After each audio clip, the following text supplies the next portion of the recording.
Welcome to Tools of Operations Research at Oklahoma Christian University.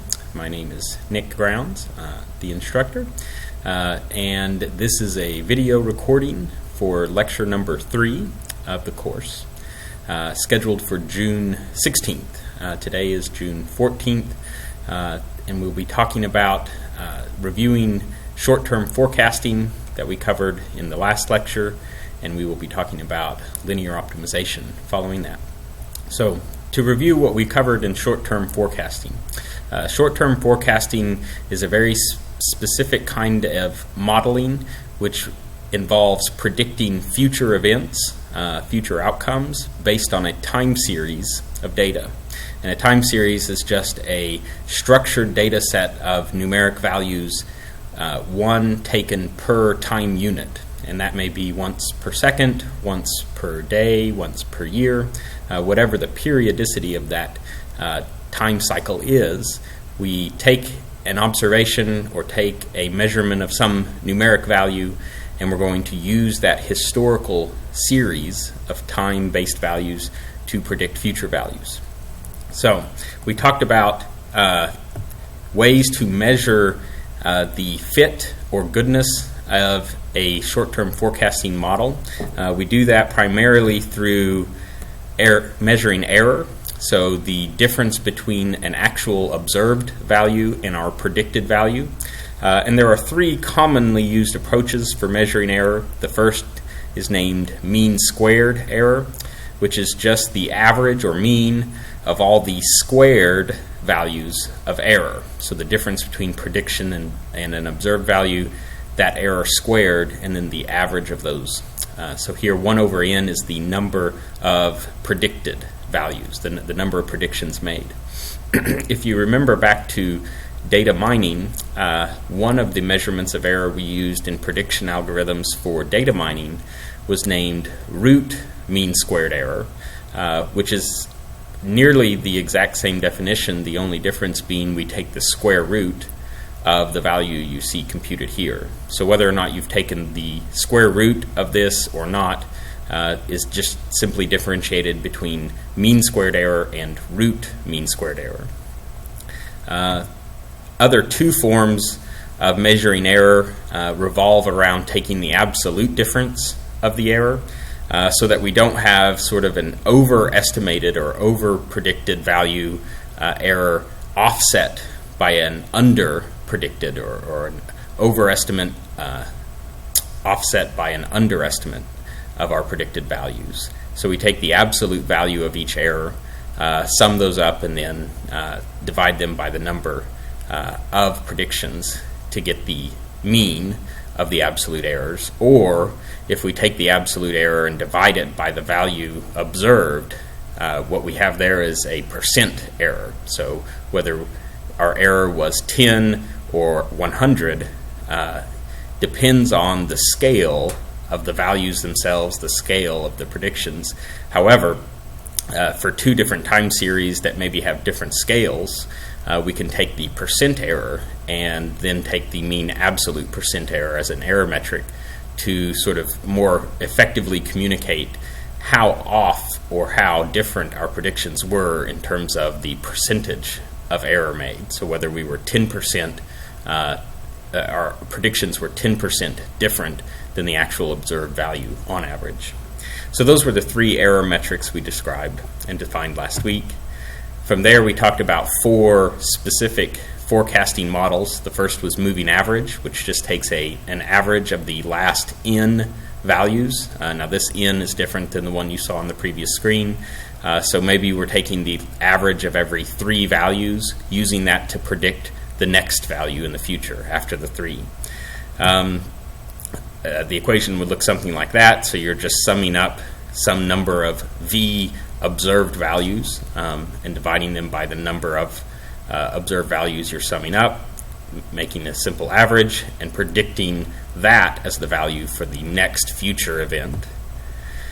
The next thing we talked about was exponential smoothing, and then 2 variations thereof. The difference being where moving average averages equally some n values in the past, exponential smoothing will average all values in the past, but not equally. And so it cares more about, or places more emphasis or weight on, a recent value than it does previous values to that.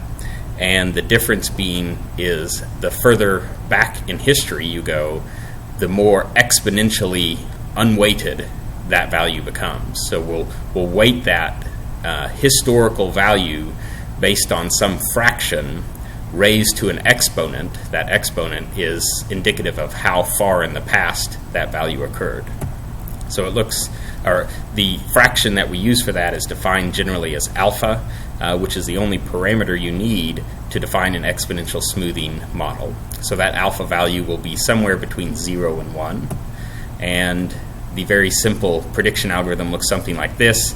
Multiply alpha by the most recent value and 1 minus alpha by the previous prediction, which will have included within it, obviously, the value at that time and the prediction prior to it, which if you recursively think about how S is computed from itself from a previous time, you see how we get to exponential smoothing or exponential weighting of past values. Beyond that, we added the ability for exponential smoothing to detect a trend. So if values are in general trending upward or downward, any sort of averaging model, such as moving average or exponential smoothing, will always lag behind because they're simply averaging past values together to predict a future value. Well, if the future value is greater than or less than any value before it, obviously any weighting wouldn't matter. You will always predict an average value of the past, which will always leave you behind, lagging behind, or generally under or over predicting, depending on whether the trend is moving upward or downward. And so exponential smoothing with a trend adds a second component to the model with a second smoothing parameter called beta, where we also predict not just a smooth average of values, but also a smooth prediction of the difference in values, that is the trend, whether differences are generally positive, meaning between one time unit and the one before it, values are going up, or whether that difference is negative and values are trending down. So here's the equations for that.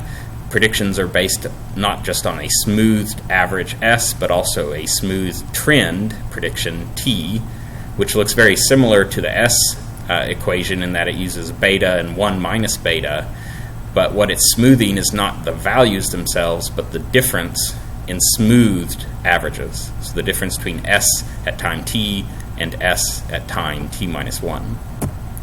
And then finally, if data has a cyclical component to it, where a cycle is being repeated, values go up for some amount of time and then go down for another amount of time, and that cycle is repeated, we can predict that cycle using another smoothed component, and this time the smoothing parameter is called gamma. However, we also need another parameter which determines the length of the cycle, that is, how many time units pass before the cycle is repeated again, and we call that parameter P for periodicity. And the equations look something like this. There are actually two different ways you can do exponential smoothing with trends and cycles, where you either add the cyclical component like we are here. There's another form where you multiply the cyclical component, which is not shown, but for which you can refer to the textbook or other online materials to study about that.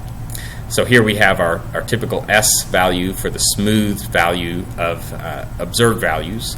Now you will have to notice that the smooth value, the S value, is computed with V subtracting out the cyclical component, because we want to smooth the values themselves, not just the cycles. And then, of course, 1 minus alpha is multiplied by S plus T, that is the smoothed and trended prediction. And then T, as it was before, and this new C component is a smoothed value of the difference between the actual value V and the smoothed prediction S. The important difference here is the 1 minus gamma component of computing C is multiplied by the C value from P time units ago, not necessarily always 1 time unit ago. So this is where P comes into play in computing each C value. And then, of course, we also have to account for that in our prediction as the smooth value plus the trended value plus the cycle from P time units before the time unit we want to predict. So if we're predicting time t plus 1, the cycle component we use is t plus 1 minus P. And those are short-term forecasting models. So as a quick review, let's take a look at assignment 2, which covered short-term forecasting models, and talk a little bit about how you might solve that. So the first problem of assignment 2 involved a time series of data for a restaurant in terms of the number of customers that arrive at the restaurant to eat at lunchtime each day of the week for 2 weeks for the weekdays. So we have 10 time series values listed here. And the idea is that we want to first start by creating a scatter chart or a visual representation of this data to see whether or not we think there is a general trend or cycle to the data as it is. And then we will make a moving average and exponential smoothing model for that. So here I have on my screen those same 10 values listed out. So the first thing we might want to do is just very simple. We can just highlight the data itself, create a chart in Excel using a scatter chart, and I'm going to use one that connects the dots with lines so that we can sort of see. And what you see is values can go up, they can go down. There's not an apparent trend. That data is generally moving, for example, upward like this, or opposite direction moving down. There's also not an indication that there is a clear cycle that's being repeated in the data. So overall, I would suggest that trends and cycles are not likely to play a valuable component in making predictions for this short time series of information we have. So let's start by creating a 3-day moving average. So I'll create a moving average, which generally we'll call A of t, so for the average. Now if we're creating a 3-day moving average, the best we can do is start averaging values at time 3, because only at time 3 do we have 3 observed values to average together. And we can make that prediction or that average for all time units from time 3 through the end of the series at time 10. And we're going to make our prediction based on the average observed at the last time. So we would predict starting at time 4, and the prediction we'd make at time 4 is the average computed from the first 3 values.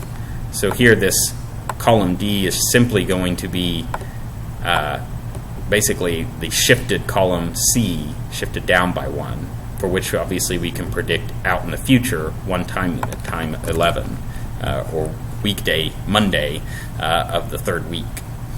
So very simply, that's what we've done. We can also compute error. In the assignment, I believe you were asked to compute mean absolute deviation and mean squared error. For the purposes of showing how this is done, let's just show what error would be, so the difference between the prediction and the actual value.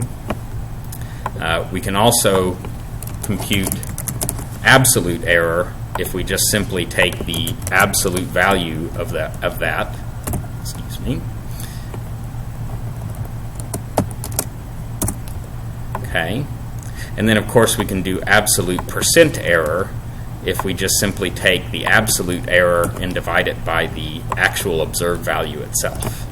So now we have shown here in column E the absolute percent error of each prediction made. So each prediction was off, it looks like, by 22%, 9%, 10%, and so forth. Let's go ahead and format those to make those apparent that they are being demonstrated as decimal or as percentage values. And then, of course, if we wanted to compute an overall error metric, we can compute mean absolute percent error. Now, I believe in the homework assignment you are asked to make the error metrics based on the last 5 observations only. So I'm only going to average together the absolute error percentage or absolute percent error of the final 5 values being predicted, or final 5 values that were observed. So what was the average percent error I made in week 2 of the time series? And that turns out to be 7.7%. Now that was a 3-day moving average. We could also compute something. Let's try a 4-day moving average. So a 4-day moving average would simply start averaging at time 4 by computing the average of times 1 through 4. We can carry that down. It would make a prediction then starting at time 5 by using the average from time 4, and a prediction at time 6 using the average at time 5, and so forth. And then of course we can do the same thing to compute the absolute error percentage, error being prediction minus the actual observed value, taking the absolute value of that and then dividing it by the actual value would get us a percent error. Excuse me. Okay. And then of course let's go ahead and format those to look like percentages. And then finally we can compute the mean absolute percent error, different than what you're asked to compute in the assignment, but the mean absolute percent error, and again we'll only compute that for the final 5 values. So we're comparing the same mean absolute percent error time periods for these 2 models, even though one model can technically predict one more of the time units than the other. So a 3-day moving average can predict starting at time 4. A 4-day moving average can only predict starting at time unit 5. But we're only going to compare the mean absolute percent errors of the last 5 predictions. So both algorithms can produce predictions for the 5 last values. And in this case it looks like the mean absolute percent error of the 4-day moving average is on average closer to the actual values. That is, the average percent it is off is only 6.9 as opposed to 7.7. So those are 2 moving average models for predicting this data.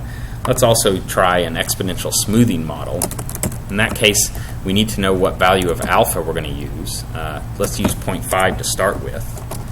And then of course we're going to compute an S value, use that to make a prediction, and then compute absolute percent error. Now for a smoothed value, you have to have some place to start. So the smooth value at the first time unit is generally speaking not defined. However, for accuracy and just for simplicity, I'm going to suggest you always just use the simple value observed. So S for time 0 or time 1, the first time unit, will just be whatever value was observed at that time.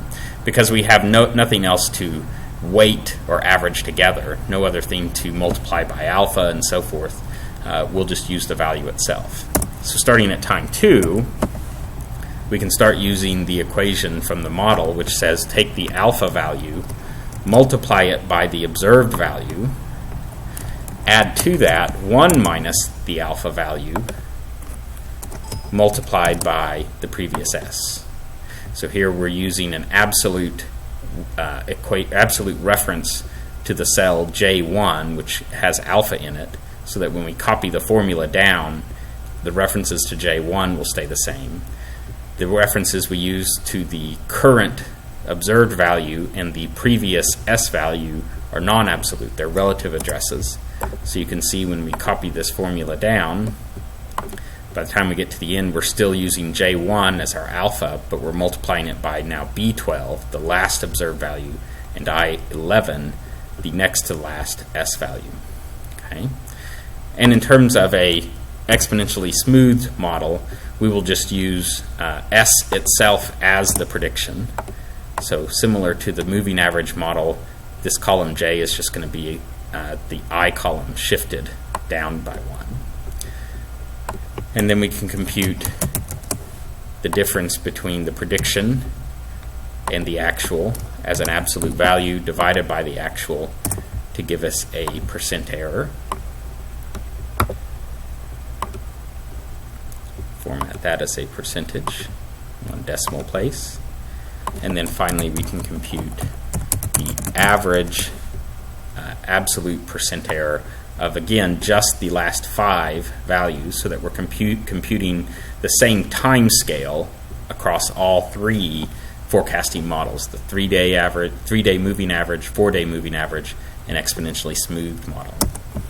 And in this case, it looks like by simply selecting an alpha 0.5 sort of at random, we actually produced an exponentially smoothed model that predicts at least the last 5 values with better accuracy on average than the either 3-day moving average or 4-day moving average models did.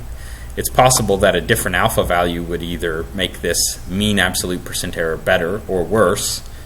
Let's just try 0.2. That significantly improved our predictions on average, leading to a lower percent error. Let's try 0.15. That increased it. 0.25. That also increased it. Looks like somewhere close to 0.2 may be some sort of optimal alpha value to use for this particular time series at predicting with a exponentially smoothed model. And you could do this with other values of alpha and so on and so forth. But this is the kind of work that would need to be done for assignment 2 or any assignment or problem where you're trying to create a short-term forecasting model using the algorithms we've discussed. For now, that will conclude the review portion of this lecture, the review of short-term forecasting. The next video lecture part will start focusing on a brand new topic known as linear optimization, which will be different than short-term forecasting.